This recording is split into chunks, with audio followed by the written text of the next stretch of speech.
પર્યાવરણ સંકલ્પ પત્ર। હું એક જાગૃત અને જવાબદાર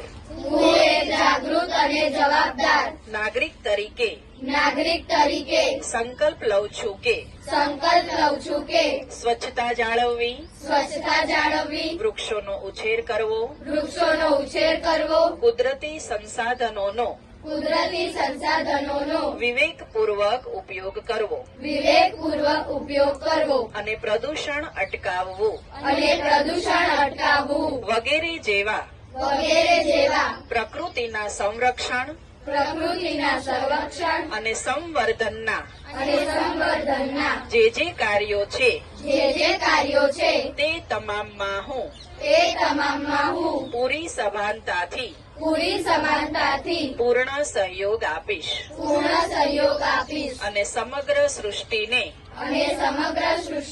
સુંદર બનાવવાના અદકેરા પુણ્ય કાર્યમાં જોડાવા માટે સમાજમાં જનજાગૃતિ અભિયાન ચલાવીશ। પર્યાવરણ સંરક્ષક award 2025 Dimple Bhatt, Shrimati JMG high school, Shertha. Thank you.